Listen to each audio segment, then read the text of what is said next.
Good afternoon, this is Quintus Curtius, and welcome back to the Fortress of the Mind podcast. And our subject for today's podcast is going to be the ways a man can win a good name, or in other words, the ways a man can gain notoriety for himself, can win a good reputation. And this is going to be a discussion of an article that I published yesterday on January 20th on my site, qcurtius.com, that was entitled, The Ways a Man Can Win a Good Name. And for people who like to consume their information through hearing rather than through reading, this is going to be something you'll enjoy. So let's go into this article here and read through it, and then have a little bit of a discussion to see what conclusions we can draw from it. Every man starting out in life is concerned with gaining notoriety. He wishes to win a name for himself and thereby to gain the respect of others. We wish others to see us as we see ourselves, or perhaps we want to remake ourselves into something better than what we once were. What are the ways that this can be done? It seems to me that it can be done in one of the following ways. We will discuss them briefly and then point to the method that is the best and most lasting. Well, the first method is inheritance. No one really wants to talk about this, and no one really respects people who have nothing to their name except inherited glory, but it is a method. Such people will be shown deference and will be beset on all sides by hangers-on and parasites, but they will not truly be respected. Without some achievement of his own, such a man will always be seen as little more than a doorkeeper minding the family manor, or as we would say in Portuguese, a porteiro. A porteiro. The second method is accomplishment in some field. It is necessary for every man to master some sort of trade, job, profession, or calling. It doesn't matter if we're speaking about a military career or the work of a tradesman or a professional or some other useful line of work. What matters most importantly is that he be the absolute best at what he wishes to do. There is an unlimited feeling of satisfaction we receive when we are known as the duty expert in some field. Everyone wants to be the go-to guy in his field. Everyone wants to be known as the most knowledgeable, the most practiced, and the most expert in his field. Because everyone wants to be admired, appreciated, or felt to be indispensable. Now, this way of achieving distinction is the best method for a man of younger years. The younger years should be spent in gaining experience and knowledge, and in so doing, a man's name will eventually come to be circulated in a favorable way to others. So no man should neglect the exertion of all effort to be known for some useful kind of work. This kind of diligence has a very tangible payoff, which gets more precious with the years. Another way a man can achieve distinction is through force of personality, and we can call this charisma. Charisma comes in two forms. It can be natural or learned.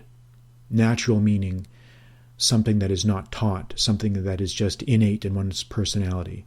Learned charisma is that which we train ourselves to be like, if we remake ourselves, if we adopt characteristics or traits or attributes or mannerisms of the models which we choose to align ourselves with. It would be wrong to omit this method as a legitimate way of making a name for oneself. People instinctively sense leadership qualities. There is a small percentage of men who, by virtue of their personal characters and charisma, are more easily able to gain the respect of others simply by projecting the aura of leadership. Of course, the danger here lies in the fact that such qualities are difficult to test. It does often happen that those who appear on the surface to be of good character are, in fact, not so. But men's powers of observation and perception, especially in a group, are not very great. They are easily swayed by bombast, aggressive confidence, and other indications that may point to a forceful personality. And this is why they are often easily led to follow unscrupulous or immoral characters. Another way to achieve distinction is through this method. The method is association with other men of distinction. Associating with other men of distinction, or we could say maybe riding the coattails of other great men. Another way of achieving distinction is to associate oneself with other men of proven worth. These types of associations can be very good for a man, especially in his younger years.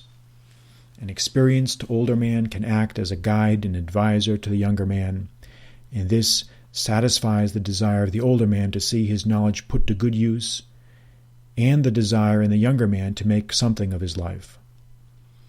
There are many men who have gained notoriety in this way, historically. And in previous eras, these types of mentorships were perhaps more common than they are now. One gets the sense that respect for age has dwindled in our society, as has correspondingly the willingness of elders to put themselves out for the younger generations. In fact, I would say that the primary fault here is to be placed with the older generation. Older men and women are, in fact, more selfish and self-centered than younger generations are.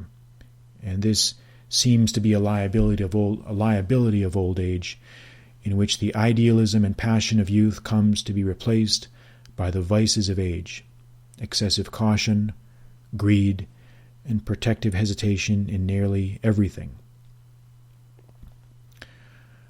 Another way a man can achieve distinction is through some special achievement, some unique special achievement which no one else can match. Some men are able to achieve glory simply by some outstanding feat in some field. This may be the rarest way of achieving distinction, and the stars of such men burn brightly, but only for a very brief period. And after the novelty of their feats wear off, they often find themselves with little to show for it. Now, because this sort of thing tends to be unplanned or unexpected, it is difficult to say very much about it. What is certain is that it is the briefest, most transitory type of glory, unless one can find a way to parley it into some other productive effort that yields tangible results. And finally, we come to the last way of achieving a good name, and this is perhaps the best way. And this is the method of the development of a good character. This is the best way for a man to win a good name for himself. For with this, he can do all of the other things I have listed above. He can work hard. He can win associations and friendships and mentorships with other men. He can gain access to other men of great distinction and thereby help himself. He can win friends and audiences with others, and he can project his personality outwards. Now, when I say good character, I mean something very specific. I mean the kind of man who acts honorably, justly, and equitably. Such a man knows how to render that which is due to others. He knows how to maintain his composure in the face of injustice, and he knows what his responsibilities are. He has the moral courage to resist the temptations of corruption, greed, jealousy, envy, sensual pleasure, and rage. He will, of course, feel these things, but he will not allow them to derail him from his chosen path. And this type of man can be found in all classes of society. He is not a type confined to only one class or another. In fact, it is through the virtue of justice that the poor man can make himself the superior to the rich man. Justice is the great equalizing factor. For I have seen personally men who were of very modest means, and yet they were able to be held in the highest respect by all their communities, even by rich men, simply through their reputations for character and justice. To be a man of good character, we must seek to perform the duties that justice demands. That is, we should always act in good and just ways. We should not be governed by rage, malice, or any other emotion. We must retain our adherence to our moral codes. We do not and we cannot sell ourselves for the attraction of the moment, because such behavior is demeaning and is beneath us. And this is what we can call justice, or a just character. But was there ever a man so rare? Yes, this is true, and this is why he is so precious. This is why we need to strive for this ideal, because it is so rare. The man of justice has roots that run deep and extend out in many directions. He cannot be blown over by a random gust of wind, as are so many others.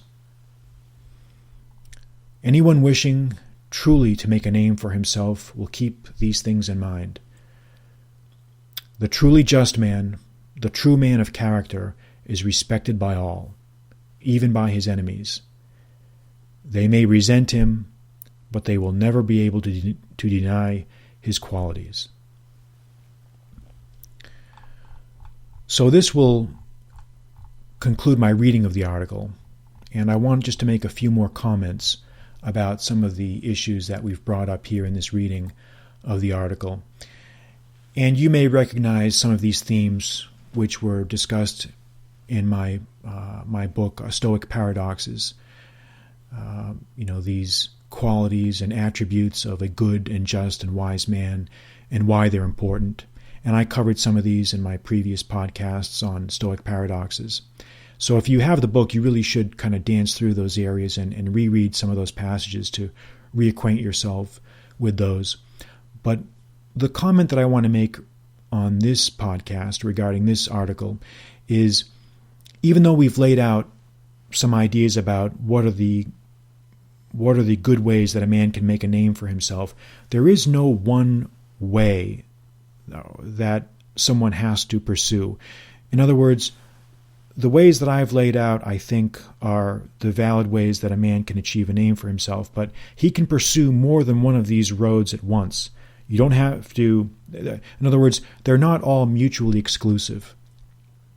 A man should always try to strive for better character and better improvement, but at the same time, he can also try to seek out and win the admiration or affection, or at least the awareness of other men of distinction, so that by such associations he can rise up in the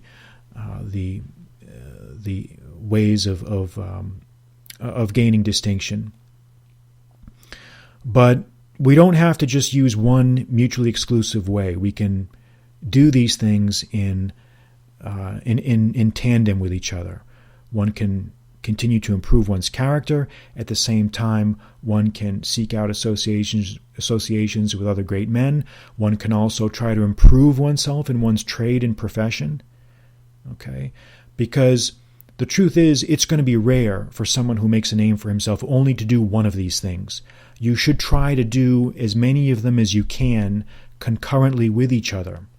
And that way they all become mutually enforcing, and your chances of success are going to be that much greater. So try to keep that in mind. This will conclude my podcast for today at Fortress of the Mind. If you've enjoyed this podcast, I would ask that you go to iTunes and rate me there on the iTunes store so that others can find these podcasts.